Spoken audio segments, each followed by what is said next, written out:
Hello, friends. Welcome to the Tuesday edition. And I put up two fingers because I'm not a very smart person because Tuesday is the second day of the week, Tuesday. we learned in Winnie the Pooh about 1,000,000 years ago.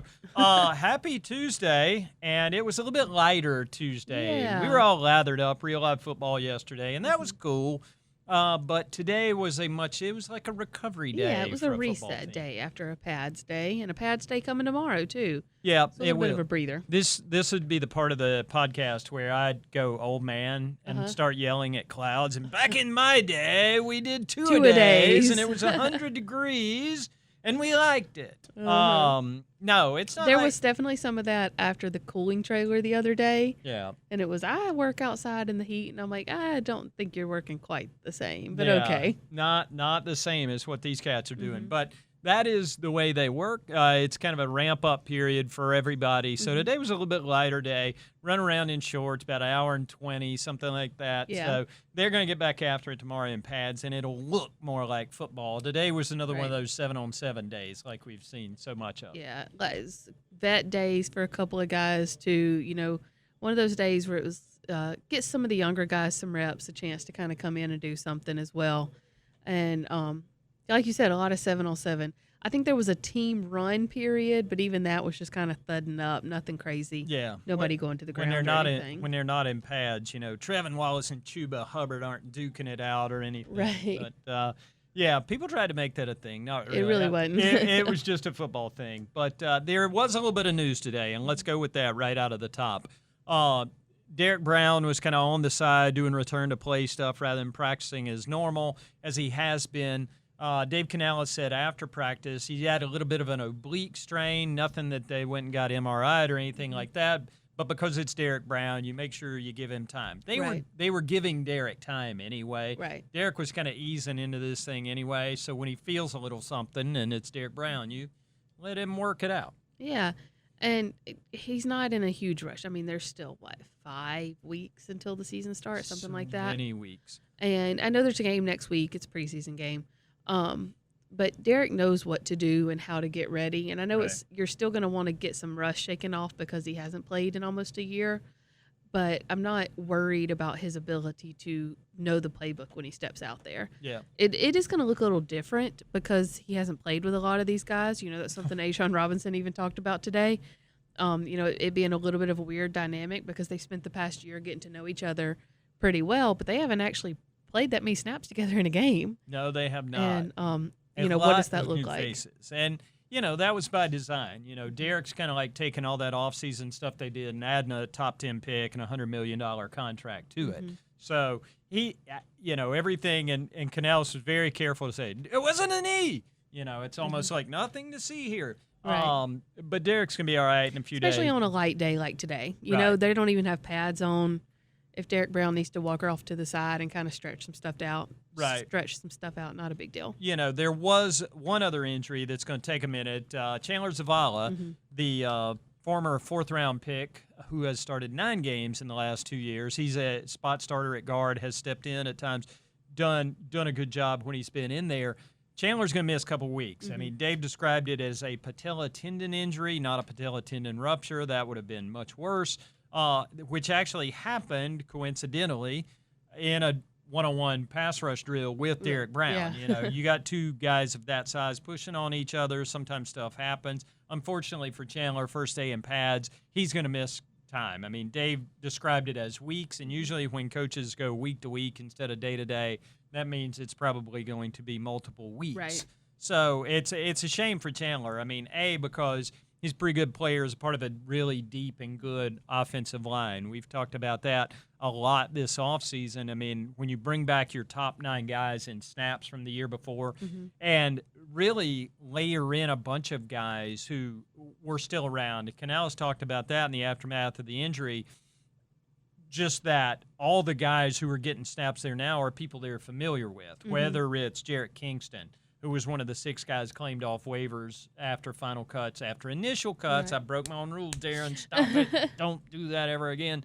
We're coming up close on that, too. You better get it together. I got to tighten that up. That's like people who call lecterns podiums. Don't do that, people. You stand on a podium behind a lectern. This is the hill he has chosen to die on. And I'm going to. Somebody said, why do you call it that? Because that's what it's called. So anyway, Kingston was claimed in and cuts to 53 last year from San Francisco, where he was a 6th-round pick.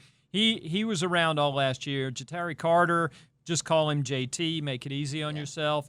JT is a guy who's on the practice squad last year. And then you got super sub Brady Christensen, who can play any position on the offensive line, up to and including tight end, I believe. So Brady's around there. He started a bunch of games at guard. He was 16-game starter at guard in 22. Can do that job well. So, I mean, they're covered for people to do the thing. I just hate it for Chandler. Yeah. Because in addition to being a pretty good football player, Chandler Zavala has one of the bright spirits in this room. I believe, it is my conviction, that there is nothing you could ask Chandler Zavala to do that he would not agree to. Happily. Hey, Chan, we need you to go to Germany and put on lederhosen and that's announce right. a draft He did pick. do that. Yeah, okay, cool. Yeah, happy to do it.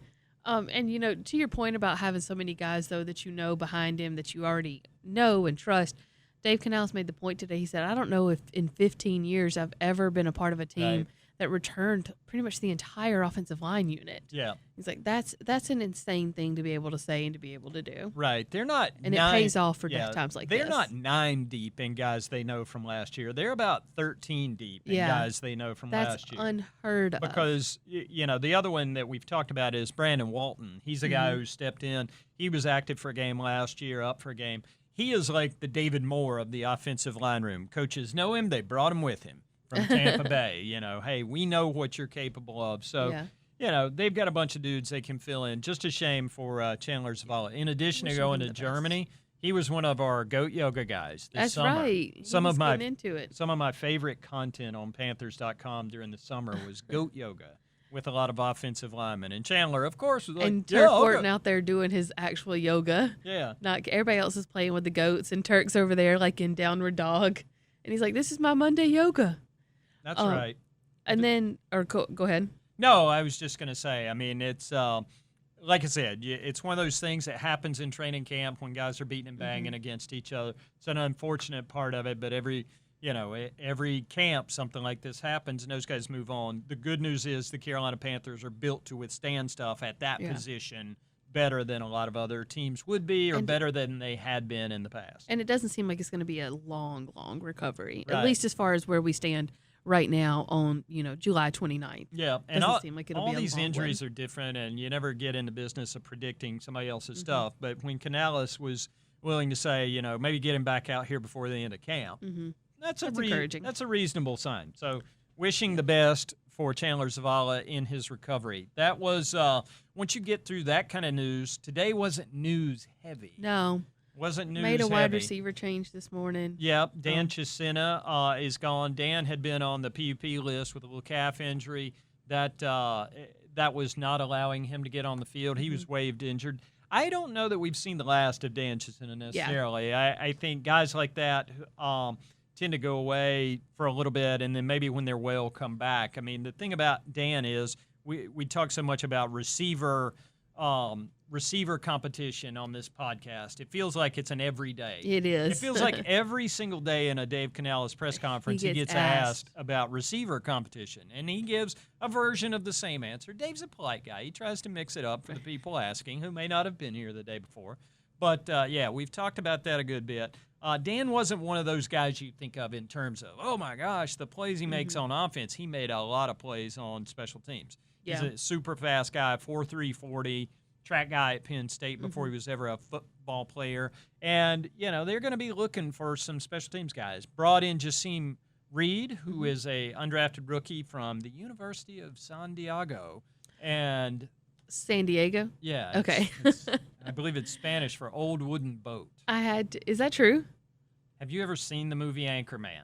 No, actually, I haven't. Isn't that crazy? Oh, isn't that crazy? Friends, we've broken news here. We've got a tremendous blind spot, which must be corrected. I don't know why I've never seen it.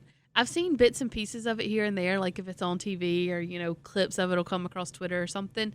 But for whatever reason, I just never sat down and watched the whole thing. I have nothing against Anchorman. I like Will Ferrell. It's one of those, it's one of those that I'll quote at times.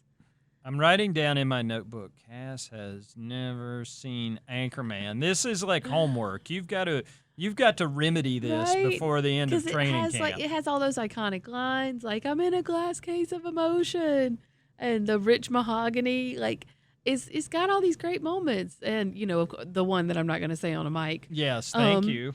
But it's got all these great moments. I know the movie. I've just never. I think I've seen more of the second one than I have of the first one. I don't know why. Isn't I Love Lamp also from Anchorman? Mm-hmm. Yeah. It certainly and then is. 60% of the time it works every time. That's right. See, I know all That's these right. lines. I just never saw it.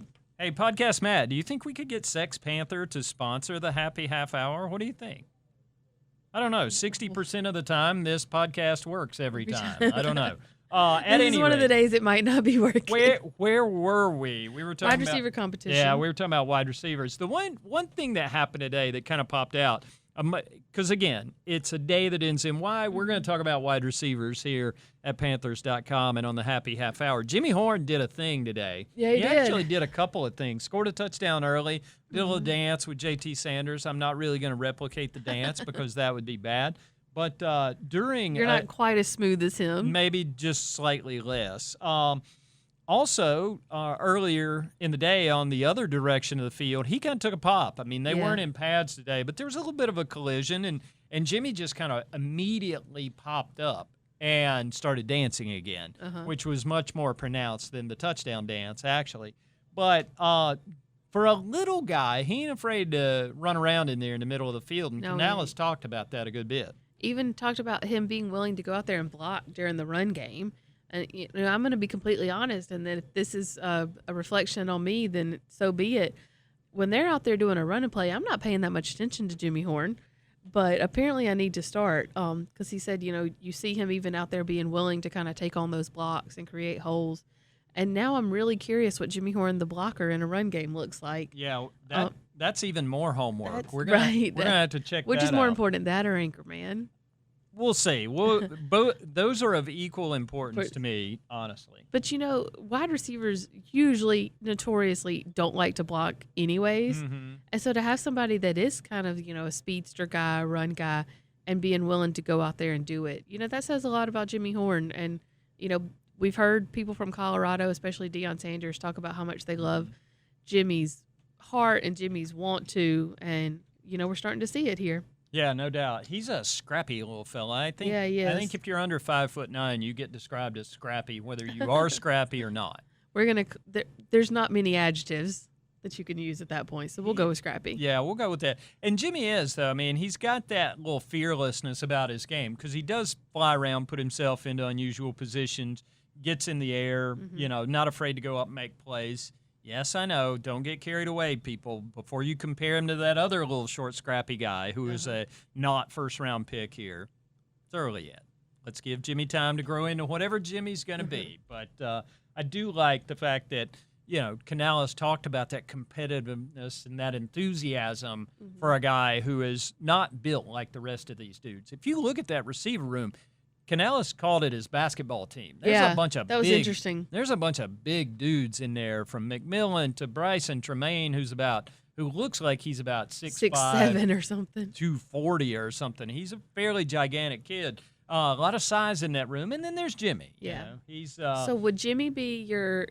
Because you talked about it, being different body types. Would Jimmy be your shooting guard? He might be my Muggsy Bogues on your this Muggsy. team. He might be my Muggsy Bogues on this team, and God bless Muggsy Bogues, Hornets legend. So then Leggett would be. He's not big enough. He's not big enough to be a center. I'd put Bryson Tremaine at my center. We're gonna stretch this metaphor till it breaks. I'm curious. We could go down to maybe ball knower Bryce Young might be the guy to break this down. Ask about this. Here is even more homework. I'd put Leggett at my forward. Thielen at my point guard, maybe. Basketball. I put T-Mac at a forward. Yeah. What are we running? I don't know. It's we're running late is what we're running. I don't know. What time is it? What else happened in practice today? We've gone for 15 minutes. Until we get to the bottom of this. Oh, I know what else was happening. The coolest thing we saw in practice today Andy. was Andy Dalton drop kicking 30-yard field goals. That's right, Andy Dalton, and he was pretty ladies and good. gentlemen. He hit a few. I think he missed one that would have been for sure a field goal on normal size field goal post. And then he had one that I thought was a miss, you thought was a make. It was a little too high. Yeah. To know for sure. It was too high to know from our infinity. it was too high to know from our angle, is Right. what I was saying. It could have been a good one. And then he had a few right down the middle to end.